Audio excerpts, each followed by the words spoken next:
रोज़ एक जैसा खाना खाते खाते बहुत बोरियत हो जाती है, तो यही सोचा कि क्यों ना कुछ ऐसा बनाया जाए जो खाने में टेस्टी हो और सभी लोगों को पसंद आए, यानी कि बच्चों को, बड़ों को, जो भी घर में है सभी मेंबर इसे पसंद करें। तो चलिए आज इसे बनाना शुरू करते हैं।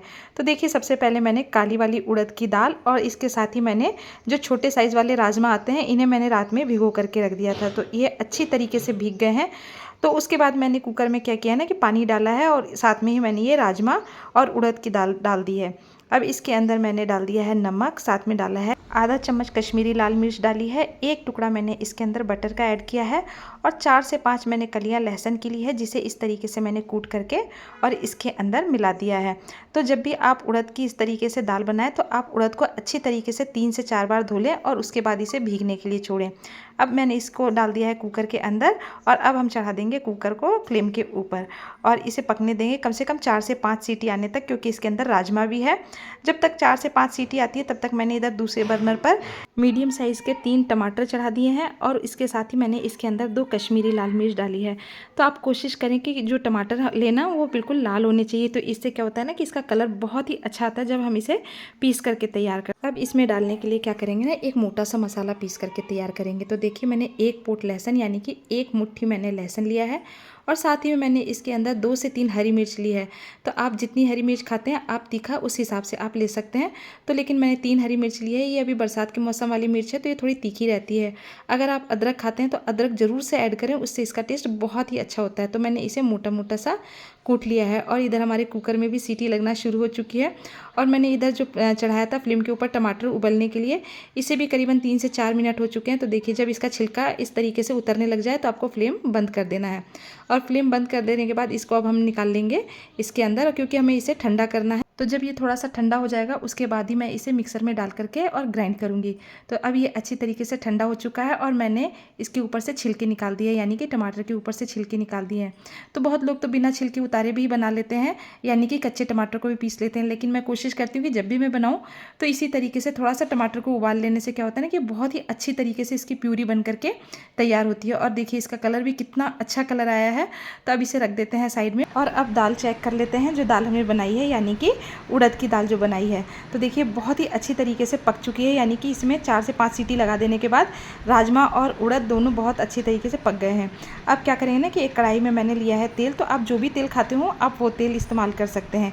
अब इसके बाद मैंने इसमें एक बड़ा टुकड़ा बटर का डाला है। तो बटर डालने में आप बिल्कुल भी कंजूसी ना करें, क्योंकि बटर डालने से इसका टेस्ट मतलब ऑसम होता है। और मार्केट में तो आपने बहुत बार इसे खाया होगा, लेकिन आप एक बार घर पर बनाइए तो घर पर बनाने में इसका टेस्ट उससे भी सुपर डुपर हिट होता है, यानी कि टेस्ट बहुत ही अच्छा होता है। अब मैंने इसमें 1 चम्मच कश्मीरी वाली लाल मिर्च डाली है और साथ ही में मैंने इसके अंदर लहसुन और जो हमने हरी मिर्च पीसी थी इसे भी मैंने इसके अंदर ऐड कर दिया है। अगर आप अदरक खाते हो तो मैंने आपको पहले भी बताया है कि आप अदरक भी डाल सकते हैं, लेकिन मैं अदरक नहीं खाती हूँ इसलिए मैंने अदरक स्किप किया है।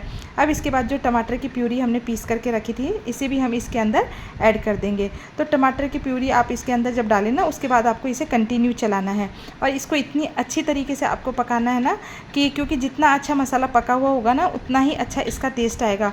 तो अब इस तरीके से इसे चलाते हुए और कम से कम हमें इसे 5 से 6 मिनट तक पकाना है। तो हमें इसे इतना पकाना है कि ये तली में थोड़ा सा लगने लग जाए, यानी कि इसमें से तेल बिल्कुल रिलीज़ हो जाए और उसके बाद ये तली में चिपकने लग जाए। तो जब ये तली में लगने लग जाए यानी कि इसका मसाला, तो फिर हम इसमें थोड़ा सा पानी ऐड करेंगे और इस मसाले को बहुत अच्छा भूनेंगे, क्योंकि सारा खेल इस मसाले का ही है। ये जितना अच्छा पका हुआ रहेगा उतना ही टेस्टी बनेगा। और जब तक ये मसाला पकता है तब तक मैं कर लेती हूँ इसके साथ खाने के लिए मैं आज जीरा राइस बनाऊँगी।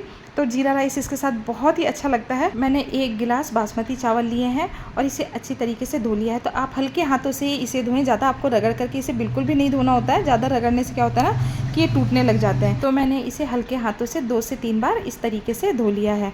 अब क्या करेंगे ना कि इसमें पानी डाल करके और इसे 20 मिनट के लिए रेस्ट पर रखेंगे। तो बासमती चावल आप कभी भी बनाएं तो उसे कम से कम 20 से 25 मिनट तक के भिगो करके रखें।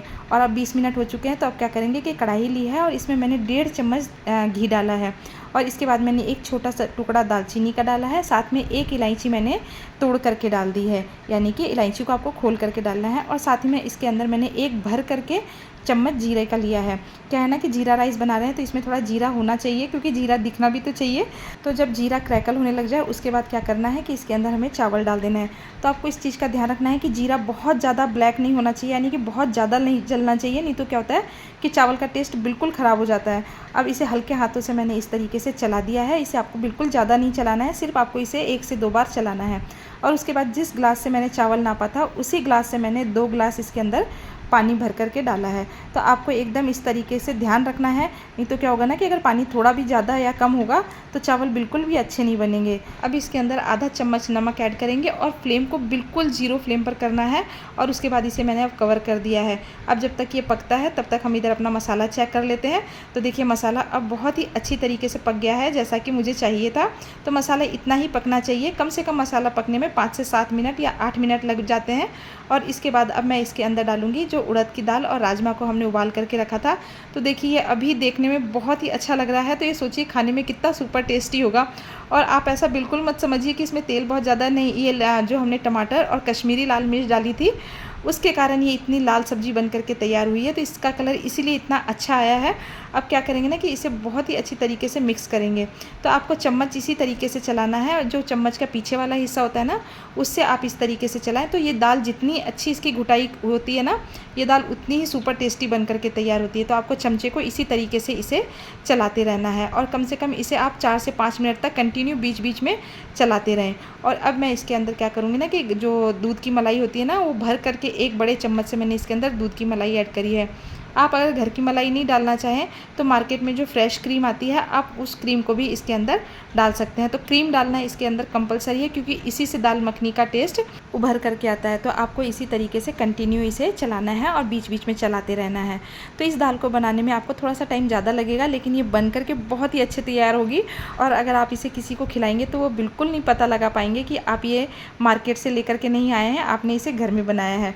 अब क्या करते हैं ना कि एक चमचा चढ़ा लेते हैं और इसके अंदर डाल दी मैंने थोड़ी सी कसूरी मेथी डाली है। तो इस तरीके से आपको इसे कसूरी मेथी को हल्का सा रोस्ट कर लेना है। उससे क्या होता है ना कि इसमें एक क्रंचीपन आ जाता है। नहीं तो ऐसे क्या होता है कि अभी बरसात का मौसम है तो इसकी पत्तियां बहुत नरम हो जाती है। अब देखिए दाल में बहुत ही अच्छा सा उबाल आ गया है।